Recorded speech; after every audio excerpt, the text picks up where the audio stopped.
My family disowned me for marrying a black man. For 9 years, not one of them called. Then my husband's company made us millionaires overnight. Suddenly, Mom showed up with a list of demands. My answer left her standing speechless. Hey Reddit, my name is Emily. I'm 35 years old, and my parents didn't come to my wedding. Not because they were sick, not because they couldn't travel, not because we'd had some terrible argument. They stayed home because the man waiting for me at the end of the aisle was black. My father called him a mistake. My mother called him someone who wasn't one of us. After I married him anyway, they told me I was no longer their daughter. For 9 years, not one birthday card, not one Christmas phone call, not one text asking whether I was okay. I grieved them for a long time. Eventually, I accepted that sometimes people can love the idea of you more than the person you actually become. My husband, Marcus, is one of the kindest people I've ever known. We met 12 years ago at a nonprofit technology conference in Seattle.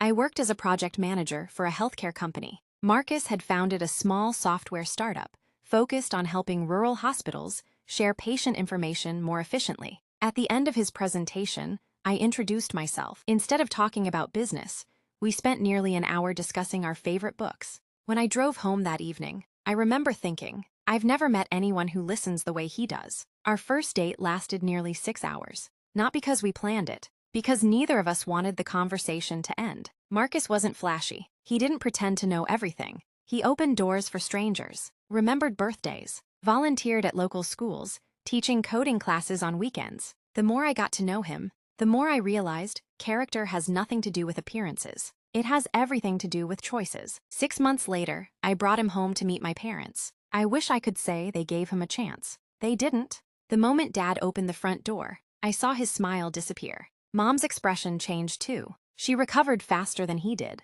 She forced a polite smile. Come in. Dinner was painfully awkward. Marcus complimented Mom's cooking, asked Dad about his woodworking hobby, thanked them for welcoming him. They answered politely, but coldly. When we left that night, Marcus squeezed my hand. I don't think they liked me very much. I tried to convince myself I was imagining things. They just need time. I wanted to believe that. A week later, Mom called. Can you come over? I went alone. Dad didn't waste any time. We don't approve. Of what? Of him. Why? Neither of them answered immediately. Finally, Mom sighed. You know why? No, I don't. Dad leaned forward. He isn't one of us. I stared at him. What does that even mean? You know exactly what it means. My stomach turned. No, I honestly don't. He finally said the words I'd hoped I'd never hear. Our family has always married within our own community. I couldn't believe what I was hearing. You're talking about the color of his skin. Dad didn't deny it. Mom quietly added, life will be harder. It'll be harder because people think like you. Neither of them responded. I stood up. If that's really how you feel, then you don't know the man I love at all. Mom started crying.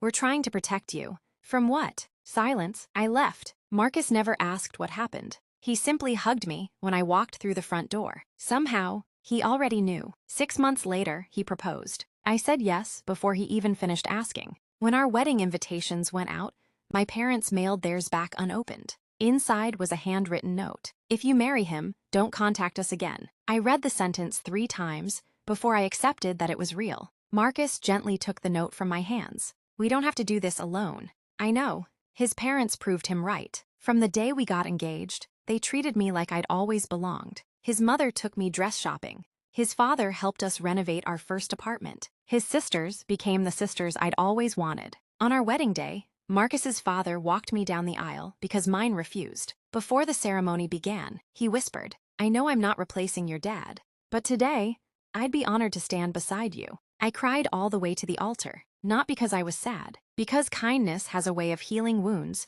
you thought would never close. Marriage wasn't always easy. We worked long hours, budgeted carefully, shared one aging car during our first few years. Marcus's startup barely survived twice. There were months we wondered whether he'd have to close the company completely. He never gave up. Neither did I. I continued working while he poured every spare hour into building software he genuinely believed could help hospitals save lives. Some investors walked away. Others laughed at the idea. Still, he kept going. 9 years passed. We welcomed 2 beautiful children into our lives, bought a modest home, built friendships that became family. Sometimes, I wondered whether my parents ever thought about us, whether they knew they had grandchildren, whether they regretted anything. Then one Tuesday morning, Marcus walked into the kitchen holding his phone. He looked stunned. What happened? He laughed nervously. I think we just did it. What? The IPO, his company had officially gone public. Years of work, years of uncertainty, had finally paid off. Reporters wanted interviews. Business magazines called. Television networks requested appearances. The headlines were everywhere. Most of them focused on Marcus's success. One article estimated that his ownership stake was now worth more than $44 million.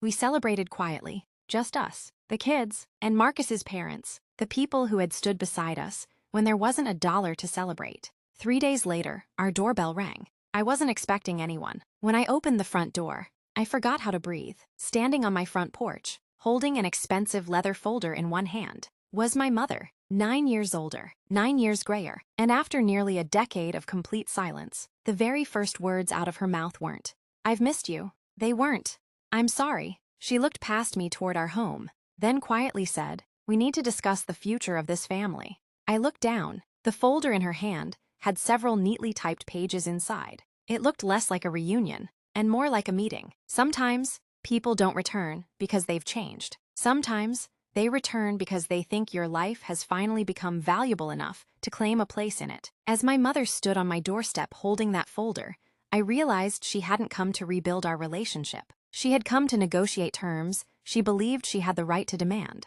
I looked at my mother for several long seconds. 9 years, 9 birthdays, 9 Christmas mornings, 9 anniversaries. And after all that silence, she hadn't come to hug me. She hadn't come to apologize. She hadn't even asked how I was. Instead, she held a leather folder. "May I come in?" she asked. I stepped outside and quietly closed the front door behind me. "We can talk here." She looked surprised. "You won't even invite me inside? You haven't earned that yet." For a moment, neither of us spoke. Then she opened the folder. Inside were several neatly typed pages. "I've been thinking about the future." "I can see that." She handed me the first page. It was titled, "Family Financial Plan." I stared at it in disbelief. The document listed things like helping my younger brother pay off his business debts, buying my parents a larger retirement home, creating college funds for my nieces and nephews. There was even a section labeled, "Expected Annual Family Support." I looked up. "What is this?" Mom answered, as though everything were perfectly reasonable. "Now that Marcus has done so well,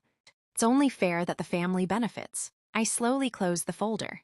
"The family," she nodded. "Your family." I couldn't believe what I was hearing. "For 9 years, you told everyone I wasn't part of the family anymore." She looked uncomfortable. "We all said things we regret." "Really?" "Yes." "Then why isn't the first page an apology?" She had no answer. At that moment, the front door opened. Marcus stepped onto the porch. He had heard enough to know something serious was happening. The moment my mother saw him, she smiled politely. "Marcus?" He nodded. "Mrs. Collins." Not Mom, not even after 9 years. Just polite respect. He looked at me. "Everything okay?" I smiled. "I am now?" Mom cleared her throat. "I was just explaining that families should help each other." Marcus looked at the folder in my hands.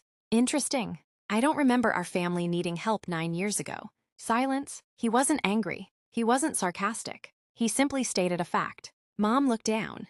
"We made mistakes." Marcus nodded. "You did. And we're trying to fix them." He gently shook his head. "No, you're trying to benefit from us. Those aren't the same thing." She looked genuinely hurt. "I've lost my daughter." Marcus answered quietly. "No, you chose to walk away from her. I never stopped loving her. But you stopped calling. You stopped visiting.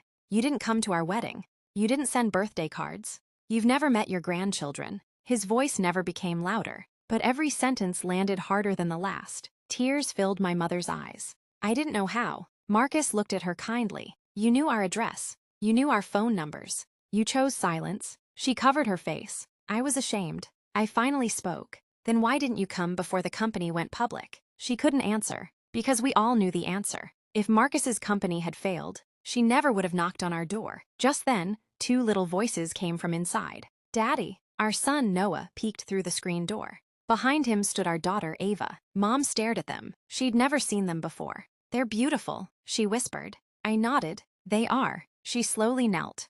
"Hello." Neither child moved. They looked at me first, waiting. I smiled gently. "It's okay to say hello." They waved politely. "Hi." That single word carried 9 years of missed birthdays, missed first steps, missed bedtime stories, missed Christmas mornings. Mom quietly cried. I've missed so much. Yes, you have. She looked at Marcus. I don't expect forgiveness today. He nodded. That's honest. She looked back at me. I just want a chance. I thought about that, then answered carefully. A chance isn't something you demand. It's something you earn. She nodded slowly. I understand. I handed the folder back. We won't be funding anyone's retirement. We won't be paying anyone's debts. And we won't build a relationship around money. She quietly slipped the folder back into her bag. I wasn't thinking clearly. No, you weren't. Then I stepped a little closer. If you want to know your grandchildren, you'll have to come because you love them, not because of Marcus's success. She wiped away another tear. I'd like that. I hope you mean it. So do I. Before leaving, she looked at Marcus. I owe you an apology. He smiled gently. You don't owe me one because my company succeeded. You owe me one because you judged my character before you ever knew it. She nodded. I'm sorry. I was wrong. Marcus accepted the apology with a quiet nod, not because the past had disappeared, but because accountability is where healing begins. She walked back to her car. This time, she left the leather folder behind. I looked at it for a second, then quietly dropped it into the recycling bin, not out of anger, because that version of our relationship no longer had a place in our lives. Epilogue. Soft piano becomes lighter, carrying peace instead of resentment. It's been 4 years since my mother knocked on our door. Marcus still leads the company he built, with years of determination, setbacks, and perseverance. He still volunteers at local schools, teaching coding to students who remind him of where he started. Success never changed him. It simply gave him more opportunities to help others. Our children know exactly who their father is, not because of magazine covers, not because of headlines, because every night he reads bedtime stories, helps with homework, and reminds them they are loved exactly as they are. My mother visits occasionally now, never unannounced, never asking for money. She spent years slowly earning our trust. Some relationships can be rebuilt, but only after truth replaces excuses. As for my father, he never came. He never apologized. That was his choice. And I finally accepted that I couldn't force someone to become the person I wish they were. My thoughts. Looking back, the hardest part wasn't losing my family. It was realizing they had judged the man I loved without ever giving him the chance to show them who he really was. Prejudice doesn't only wound the people it's aimed at, it also robs those who hold it of relationships they may never get back. Marcus never needed millions of dollars to prove his worth. His kindness, integrity, and character had always been there. The money simply exposed something that had been true all along. My family didn't return because they suddenly discovered who my husband was. They returned because they finally noticed what he'd become. The tragedy is that if they had looked at his heart, instead of the color of his skin, they could have known the same remarkable man from the very beginning.